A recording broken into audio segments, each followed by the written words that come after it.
కర్నూలు జిల్లా చిన్నటేకూరు వద్ద శుక్రవారం తెల్లవారుజామున చోటు చేసుకున్న ఘోర బస్సు ప్రమాదం రాష్ట్రాన్ని విషాదంలో ముంచింది.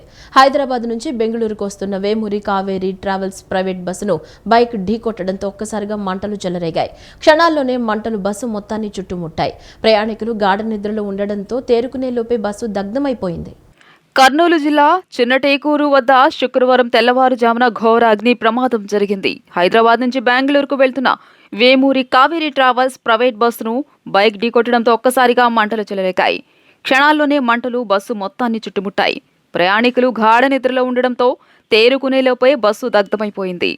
హైదరాబాద్ నుంచి రాత్రి 10:30 బయలుదేరిన బస్సు తెల్లవారుజామున 3:30 ప్రాంతంలో చిన్నటేకూరు సమీపంలో బైక్ ఢీకొట్టింది.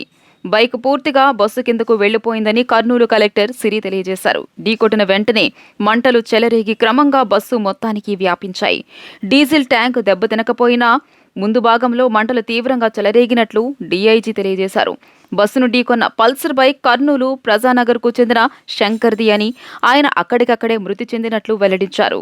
బైక్ ఢీకొట్టిన తర్వాత బస్సు దాదాపు 300 మీటర్లు లాక్కెళ్లినట్లు తెలియజేశారు. డీఐజీ కోయా ప్రవీణ్ వివరాల ప్రకారం బస్సులో మొత్తం 43 మంది ఉన్నారు. అందులో 41 మంది ప్రయాణికులు, 2 డ్రైవర్లు. 41 మంది ప్రయాణికుల్లో 39 మంది పెద్దలు, 2 చిన్నపిల్లలు ఉన్నారు. వీరిలో 10 మంది మహిళలు. ఇప్పటి వరకు బస్సులో నుంచి 19 మృతదేహాలు ఫోరెన్సిక్ బృందం వెలికితీసింది. వీరి గుర్తింపు ప్రక్రియ కొనసాగుతోందని చెప్పారు. సురక్షితంగా ఉన్న 19 మందిని గుర్తించామని, వీరిలో పలువురు ఆసుపత్రులు చికిత్స పొందుతున్నారని తెలియజేశారు. కర్నూలు జిల్లాలో ఓ ప్రైవేట్ ట్రావెల్స్ బస్సు ఘోర ప్రమాదానికి గురైన ఘటనపై రాష్ట్రపతి ద్రౌపది ముర్ము, ఉపరాష్ట్రపతి సిపి రాధాకృష్ణన్, ప్రధానమంత్రి నరేంద్ర మోదీ తీవ్ర దిగ్భ్రాంతి వ్యక్తం చేశారు. కర్నూలు జిల్లాలో జరిగిన ఘోర బస్సు ప్రమాదంలో ప్రాణ నష్టం జరగడం తనను తీవ్రంగా కలిచివేసిందని రాష్ట్రపతి ముర్ము విచారం వ్యక్తం చేశారు. ఈ ఘటనలో ప్రాణాలు కోల్పోయిన వారి కుటుంబ సభ్యులకు తన ప్రగాఢ సానుభూతి తెలిపారు. గాయపడిన వారు త్వరగా కోలుకోవాలని ఆకాంక్షించారు. ఉపరాష్ట్రపతి సిపి రాధాకృష్ణన్ కూడా దిగ్భ్రాంతి వ్యక్తం చేశారు. మృతుల కుటుంబాలకు సంతాపం తెలిపిన ఆయన క్షతగాత్రులు త్వరగా కోలుకోవాలన్నారు. ఆంధ్రప్రదేశ్లోని కర్నూలులో జరిగిన ఘోర రోడ్డు ప్రమాద ఘటన తీవ్ర దిగ్భ్రాంతికి గురిచేసిందని ప్రధాని నరేంద్ర మోదీ అన్నారు. ఈ విపత్కర సమయంలో నా ఆలోచనంతా బాధిత కుటుంబాల గురించేనని పేర్కొన్నారు. క్షతగాత్రులు త్వరగా కోలుకోవాలని ప్రార్థిస్తున్నానని ప్రధాని మోదీ విచారం వ్యక్తం చేశారు. పీఎం రిలీఫ్ ఫండ్ కింద మృతుల కుటుంబాలకు 2 లక్షల చొప్పున పరిహారం ప్రకటించారు. క్షతగాత్రులకు 50,000 రూపాయల చొప్పున ఇవ్వనున్నట్లు తెలిపారు. కర్నూలు జిల్లాలో ఘోర బస్సు ప్రమాదంపై ముఖ్యమంత్రి చంద్రబాబు తీవ్ర దిగ్భ్రాంతి వ్యక్తం చేశారు. బస్సు దగ్ధమైన ఘటనలో పలువురు చనిపోవడంపై తీవ్ర విచారం వ్యక్తం చేశారు. ప్రమాద ఘటనను దుబాయ్ పర్యటనలో ఉన్న ముఖ్యమంత్రి దృష్టికి అధికారులు తీసుకువెళ్లారు. సీఎం చంద్రబాబు సీఎస్తో పాటు ఇతర అధికారులతో మాట్లాడి ప్రమాద వివరాలు తెలుసుకున్నారు. ఉన్నత స్థాయి యంత్రాంగం అంతా ఘటనా స్థలానికి వెళ్లి సహాయక చర్యల్లో పాల్గొనాలని సీఎం ఆదేశించారు. క్షతగాత్రులకు, బాధితులకు అవసరమైన సహకారం అందించాలన్నారు. మృతుల సంఖ్య పెరగకుండా అవసరమైన చర్యలు తీసుకోవాలని సీఎం సూచించారు. ప్రైవేట్ ట్రావెల్స్ బస్సులపై ఫిట్నెస్, సేఫ్టీ పర్మిట్ తనిఖీలకు ముఖ్యమంత్రి చంద్రబాబు ఆదేశిస్తూ కీలక నిర్ణయం తీసుకున్నారు. అన్ని జిల్లాల్లో బస్సుల సాంకేతిక తనిఖీలు చేపట్టాలని రవాణా శాఖకు ఉత్తర్వులు ఇచ్చారు. ప్రమాదానికి కారణం నిర్లక్ష్యమని తేలితే కఠిన చర్యలు తప్పవని ట్రావెల్స్ బస్సు యాజమాన్యానికి సీఎం హెచ్చరికలు జారీ చేశారు. కర్నూలు బస్సు ప్రమాదంపై CM Chandrababu Naidu video conference నిర్వహించారు. ఈ సమావేశంలో మంత్రి మండిపల్లి రాంప్రసాద్ రెడ్డి, ఉన్నతాధికారులు పాల్గొన్నారు. ఇతర రాష్ట్రాల రవాణా శాఖ మంత్రులు, అధికారులతో సమగ్ర విచారణకు సీఎం ఆదేశాలు జారీ చేశారు. మృతుల వివరాలు గుర్తించి కుటుంబాలకు తక్షణ సాయం అందించాలని కోరారు. ఈ ప్రమాదంలో గాయపడిన వారికి మెరుగైన వైద్యం అందేలా వైద్య శాఖకు సూచనలు చేశారు. ప్రైవేటు ట్రావెల్స్ బస్సులపై ఫిట్నెస్, సేఫ్టీ పర్మిట్ తనిఖీలకు ముఖ్యమంత్రి ఆదేశిస్తూ కీలక నిర్ణయం తీసుకున్నారు. అన్ని జిల్లాల్లో బస్సుల సాంకేతిక తనిఖీలు చేపట్టాలని రవాణా శాఖకు ఆర్డర్స్ పాస్ చేశారు సీఎం. ప్రమాదానికి కారణం నిర్లక్ష్యమని తేలితే కఠిన చర్యలు తప్పవని ట్రావెల్స్ బస్సు యాజమాన్యానికి సీఎం హెచ్చరికలు జారీ చేశారు. ప్రజల భద్రతే ప్రభుత్వానికి ప్రాధాన్యత. మృతుల కుటుంబాలకు ఆర్థిక సహాయం త్వరితగతిన అందిస్తామని మంత్రి రాంప్రసాద్ రెడ్డి స్పష్టం చేశారు. ఘటనా స్థలానికి వెళ్లి పరిస్థితి సమీక్షిస్తున్నారని వెల్లడించారు. Private bus registration, fitness permit వివరాలపై పూర్తి నివేదిక కోరారు ముఖ్యమంత్రి చంద్రబాబు. రాష్ట్ర ప్రజల ప్రాణ భద్రతపై ఎలాంటి రాజీ ఉండదని సీఎం చంద్రబాబు, మంత్రి రాంప్రసాద్ రెడ్డి స్పష్టం చేశారు. హైదరాబాద్ నుంచి బెంగళూరు వెళుతున్న ప్రైవేట్ ట్రావెల్స్ కు చెందిన బస్ కర్నూలు జిల్లా చిన్న టేకూరు వద్ద బైక్ ను ఢీకొని మంటలు చెలరేగడంతో బస్సు దగ్ధమై ఘోర అగ్ని ప్రమాదం చోటు చేసుకున్న ఘటన తీవ్రంగా కలిచివేసిందని ఉప ముఖ్యమంత్రి పవన్ కళ్యాణ్ తెలిపారు. ఈ ఘటనలో ఇప్పటికే 10 మందికి పైగా ప్రాణాలు కోల్పోవడం దురదృష్టకరమన్నారు. మృతుల కుటుంబాలకు ప్రగాఢ సంతాపం తెలియజేస్తూ క్షతగాత్రులు త్వరగా కోలుకోవాలని ప్రార్థిస్తున్నారని తెలిపారు. ఈ ప్రమాదంలో గాయపడిన వారికి మెరుగైన చికిత్స అందించేలా చర్యలు తీసుకోవాలని అధికారులకు ప్రభుత్వం తరపున సూచించడం జరిగిందన్నారు. భవిష్యత్తులో ఇలాంటి ప్రమాదాలు జరగకుండా అన్ని రకాలుగా భద్రతా ప్రమాణాలు ఉండేలా చర్యలు చేపట్టాలని రవాణా శాఖ వారికి విజ్ఞప్తి చేస్తున్నారని చెప్పారు.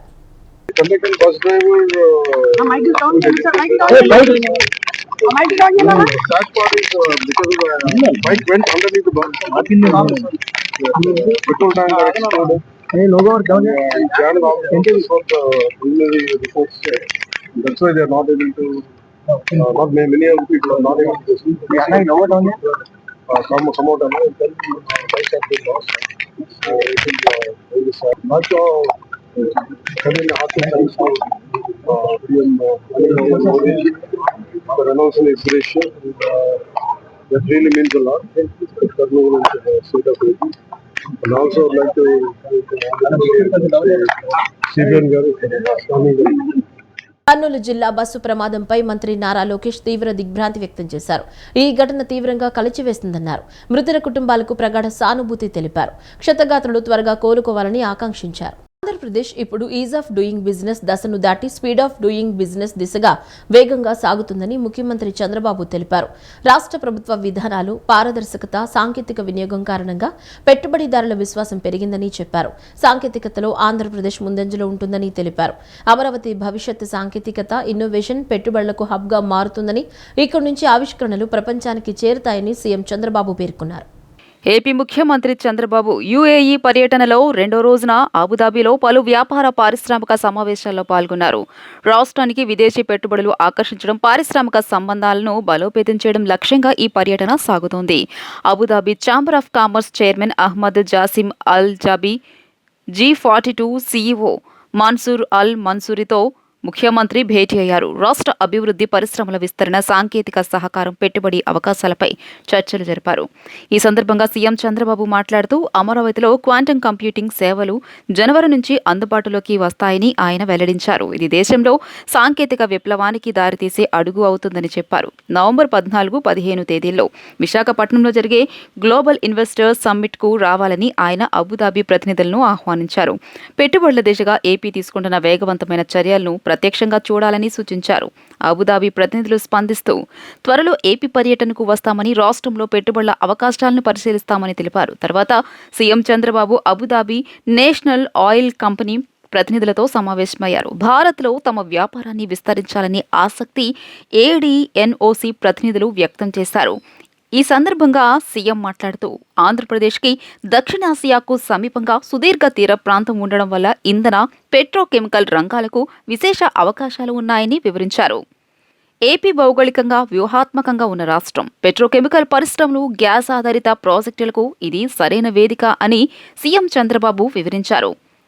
రోజంతా జరిగిన అధికారిక సమావేశాల అనంతరం సీఎం బృందం అబుదాబిలోని ప్రముఖ పారిశ్రామికవేత్తలతో విందు భేటీలో పాల్గొన్నారు.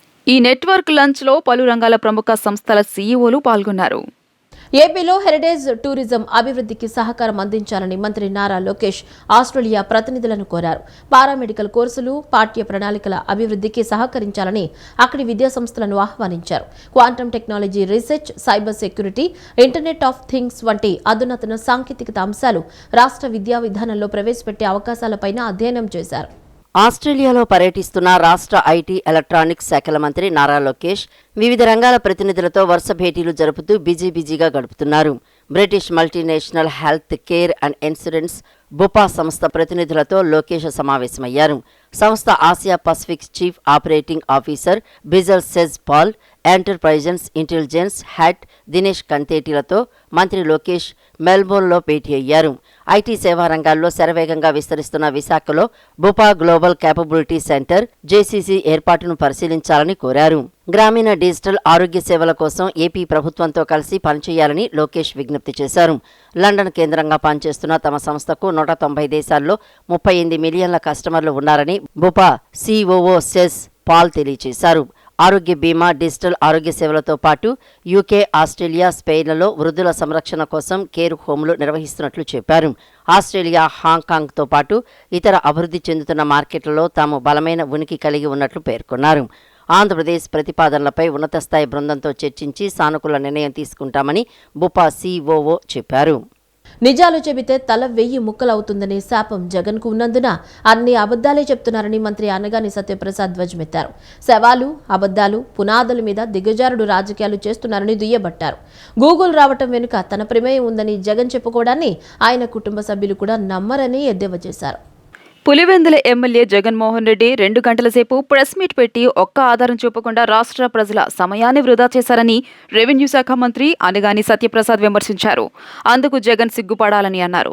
నిజం చెబితే తల 1000 చెక్కలు అవుతుందని జగన్కు శాపం ఉన్నట్లు ఉందని అన్నారు. నేడు టీడీపీ కేంద్ర కార్యాలయంలో నిర్వహించిన మీడియా సమావేశంలో ఆయన మాట్లాడుతూ జగన్మోహన్ రెడ్డి జీవితమంతా అబద్దాలు చెప్పడంతోనే సాగిందని, వైసీపీ పార్టీ అబద్దాల పునాదులపై పుట్టిన పార్టీ అని తీవ్రంగా విమర్శించారు. లండన్ నుంచి వచ్చి బెంగళూరులో విశ్రాంతి తీసుకుని పార్ట్ టైం విజిటర్ల తాడేపల్లికి వచ్చి ఒక్క ఆధారం కూడా లేకుండా ఎవరో ఇచ్చిన స్క్రిప్టును 2 గంటలు చదివారని ఎద్దేవా చేశారు. గూగుల్ తీసుకురావడంలో తమ ప్రమేయం ఉందని చెప్పుకోవడం హాస్యాస్పదమని, ఈ మాటలు ఆయన కుటుంబ సభ్యులు కూడా నమ్మరని విమర్శించారు. బాబాయ్ హత్య జరిగినప్పుడు మొదట గుండెపోటు అని చెప్పి తర్వాత సిబిఐ విచారణ కోరి 2019లో అధికారంలోకి వచ్చాక పట్టించుకోలేదన్నారు. జగన్ అనుచరులే చేశారని సిబిఐ నిర్ధారిస్తే అధికారులను విచారణకు రానివ్వకుండా తరిమేశారని, 5 ఏళ్లు ముఖ్యమంత్రిగా ఉండి కూడా సొంత బాబాయ్ కేసులో హంతకులను శిక్షించలేకపోయారని ఆరోపించారు. నిజాలు చెబితే తల 1000 చెక్కలు అవుతుందని చెప్పేసి శాపం ఉందేమో. ఎప్పుడు కూడా అబద్ధాలు చెబుతూనే అతని యొక్క జీవనం సాగింది. ఆఖరికి ఈ రోజున మాట్లాడుతూ గూగుల్ విషయంలో కూడా మాట్లాడారు. గూగుల్ తేవడంలో వాళ్ళ ప్రమేయం ఉంది అని చెప్పడం అంటే ఎంత హాస్యాస్పదంగా ఉందో ఈ రాష్ట్ర ప్రజలందరూ. ఎందుకంటే నేను సూటిగా ఒక మాట అడుగుతా ఉన్నాను. గూగుల్ తేవటంలో అతని హస్తం ఉంది అనేది పులివెందల ఎమ్మెల్యే కుటుంబ సభ్యులైనటువంటి మిగతా 3 నమ్ముతారా? హాస్యాస్పదమైన మాటలు అబద్ధాలు. ఎందుకంటే అబద్ధాల పునాదుల మీద పుట్టినటువంటి పార్టీ అది. ఈరోజు శవాల మీద, అలాగే అబద్ధాల పునాదుల మీద దిగజారు రాజకీయాలు చేస్తూ ఉన్నారు. ఎన్ని అబద్ధాలు చెప్పైనా కూడా తెలుగుదేశం పార్టీని దింపేయాలని ఆ రోజున కుట్ర పన్ని సొంత బాబాయిని కూడా, అంటే 6 అంగుళాల తల మీద గాయం ఉండి తొడల మీద, చేతుల మీద దెబ్బలుంటే దాన్ని కూడా గుండెపోటు అని చెప్పి దాని తర్వాత నారాసుర రక్త చరిత్ర అని చెప్పేసి వాళ్ళ పేపర్లో వేసుకున్నటువంటి పరిస్థితి. సిబిఐకి ఇవ్వాలి అన్నారు. 2019లో వాళ్ళు వచ్చిన తర్వాత సిబిఐ గురించి ఊసేలేదు, సిబిఐ గురించి మాట్లాడలేదు. దాని తర్వాత సిబిఐ వాళ్ళు నిర్ధారించి వారికి అనువాయిలు చేశారు ఈ పని అని చెప్పి నిర్ధారించి వాళ్ళు ఊరొస్తే వాళ్ళని తరిమి వేసే పరిస్థితి. అంటే సొంత బాబాయిని చనిపేసిన తర్వాత 5 సంవత్సరాలు ముఖ్యమంత్రిగా ఉండి దాన్ని ఎవరు చేశారు, వాళ్ళని శిక్ష కూడా చేయించలేనంత సిగ్గులేని జీవితం ఉన్నటువంటి పరిస్థితి. తెలుగుదేశం పార్టీలో బాధ్యత లేకుండా ప్రవర్తించే నేతలను ఇక మీదట ఉపేక్షించబోనని ఆంధ్రప్రదేశ్ రాష్ట్ర ముఖ్యమంత్రి నారా చంద్రబాబు నాయుడు వార్నింగ్ ఇచ్చారు. టీడీపీలో కొందరు నేతల క్రమశిక్షణ రాహిత్యంపై సోషల్ మీడియాలో రచ్చకు దిగడంపై తీవ్ర ఆగ్రహం, పరిణామాలపై అసంతృప్తి వ్యక్తం చేశారు. తెలుగుదేశం పార్టీలో బాధ్యత లేకుండా ప్రవర్తించే నేతలని ఇక మీదట ఉపేక్షించబోనని ఆంధ్రప్రదేశ్ రాష్ట్ర ముఖ్యమంత్రి టీడీపీ జాతీయ అధ్యక్షుడు నారా చంద్రబాబు నాయుడు వార్నింగ్ ఇచ్చారు. టీడీపీలో కొందరు నేతల క్రమశిక్షణ రాహిత్యంపై సోషల్ మీడియాలో రచ్చకు దిగడంపై తీవ్ర ఆగ్రహం, పరిణామాలపై అసంతృప్తి వ్యక్తం చేశారు. వివిధ అంశాలపై నేతల బహిరంగంగా విమర్శలు చేసుకోవడం, వివాదాలు సృష్టించేలా వ్యాఖ్యలు చేయడాన్ని సీరియస్గా తీసుకున్నారు సీఎం చంద్రబాబు. యూఏఈ నుంచి వచ్చాక పార్టీలో ఘటనలు, నేతల వ్యవహారంపై తానే దృష్టి పెడతానని చెప్పారు చంద్రబాబు. ఏపీకి పెట్టుబడులు తీసుకొచ్చేందుకు తాను విదేశాల్లో పర్యటిస్తుంటే కొంతమంది నేతలు బాధ్యత లేకుండా ప్రవర్తిస్తున్నారని అసంతృప్తి వ్యక్తం చేశారు. పార్టీలో అయినా ప్రభుత్వంలో అయినా పాజిటివ్నెస్ దెబ్బతీసేలా క్రమశిక్షణ ఉల్లంఘించేలా వ్యవహరించేవారిని ఇక ఉపేక్షించేదే లేదని సీఎం చంద్రబాబు హెచ్చరించారు. ఏదైనా ఇబ్బందులుంటే పార్టీ అంతర్గత వేదికలపై చర్చించాలని, ఇలా బహిరంగ విమర్శలు చేయడం క్రమశిక్షణను ఉల్లంఘించడమేనని సీఎం చంద్రబాబు హెచ్చరించారు. బాధిత రాహిత్యమైన వ్యాఖ్యలతో అనవసరమైన చర్చకు తావిచ్చేలా నేతలు వ్యవహరించడం సమంజసం కాదని మందలించారు. క్రమశిక్షణ లేని నేతలపై కఠినంగా డీల్ చేయాల్సిన అవసరం వచ్చిందని అభిప్రాయపడ్డారు. దేశ తూర్పు తీరంలో అత్యంత వేగంగా అభివృద్ధి చెందుతున్న రాష్ట్రాల్లో ఆంధ్రప్రదేశ్ ముందుందని, పూర్వోదయ పథకం ద్వారా తీర ప్రాంతాల్లో మరింత అభివృద్ధి అవకాశాలున్నాయని నీతి ఆయోగ్ సీఈఓ సుబ్రహ్మణ్యం తెలిపారు. ముఖ్యంగా ఆంధ్రప్రదేశ్లో పలు ఓడరేవులు ఉన్నప్పటికీ ప్రత్యేకంగా ఒక కంటైనర్ మెగా పోర్టు ఏర్పాటు చేసుకోవాల్సిన అవసరం ఉందని, ఆ దిశగా తగిన ప్రయత్నాలు చేయాల్సిన అవసరం ఉందని ప్రభుత్వానికి సూచించారు. పూర్వోదయ పథకం మరియు విశాఖపట్నం గ్రోత్ హబ్ పై గురువారం ఏపీ సచివాలయంలో నీతి ఆయోగ్ సీఈఓ బీవీఆర్ సుబ్రహ్మణ్యం, ప్రభుత్వ ప్రధాన కార్యదర్శి కె విజయానంద్తో సమావేశమై చర్చించారు. ఈ సందర్భంగా నీతి ఆయోగ్ సీఈఓ సుబ్రహ్మణ్యం మాట్లాడుతూ, రానున్న చీఫ్ సెక్రటరీల సమావేశంలో ఆంధ్రప్రదేశ్ రాష్ట్ర సమగ్రాభివృద్ధికి తీసుకుంటున్న వినూత్న పథకాలపై ప్రత్యేక ప్రజెంటేషన్ ఇచ్చేందుకు వీలుగా తగిన నివేదికను సిద్ధం చేసుకోవాలని సీఎస్ విజయానంద్కు ఆయన సూచించారు. అనంతరం విశాఖపట్నం, అమరావతి, తిరుపతి గ్రోత్ కారిడార్ల ఏర్పాటు, తద్వారా జరిగే అభివృద్ధి ప్రయోజనాలపై ఆయన చర్చించారు. అనంతరం ప్రభుత్వ ప్రధాన కార్యదర్శి కె విజయానంద్ మాట్లాడుతూ, విశాఖపట్నం గ్రోత్ హబ్ పనులు వేగవంతం చేసేందుకు ప్రత్యేకంగా ఒక అధికారిని ఇన్ఛార్జిగా నియమించడం జరుగుతుందని చెప్పారు. రాష్ట్రంలో వివిధ ప్రాజెక్టులను వేగవంతంగా ముందుకు తీసుకువెళ్లడంతో పాటు అనేక నూతన ప్రాజెక్టులు, పరిశ్రమలు ఏర్పాటు అయ్యేలా ప్రభుత్వం పెద్ద ఎత్తున ప్రయత్నాలు చేస్తుందని వివరించారు.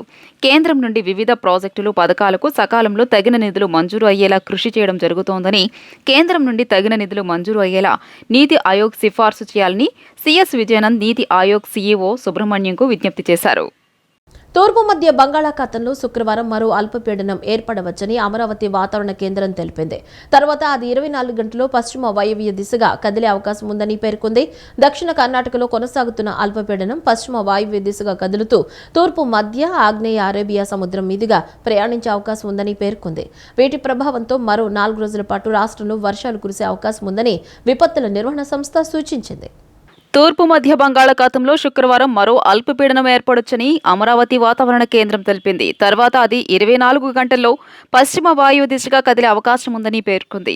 దక్షిణ కర్ణాటకలో కొనసాగుతున్న అల్పపీడనం పశ్చిమ వాయువు దిశగా కదులుతూ తూర్పు మధ్య ఆగ్నేయ అరేబియా సముద్రం మీదుగా ప్రయాణించే అవకాశం ఉందని పేర్కొంది.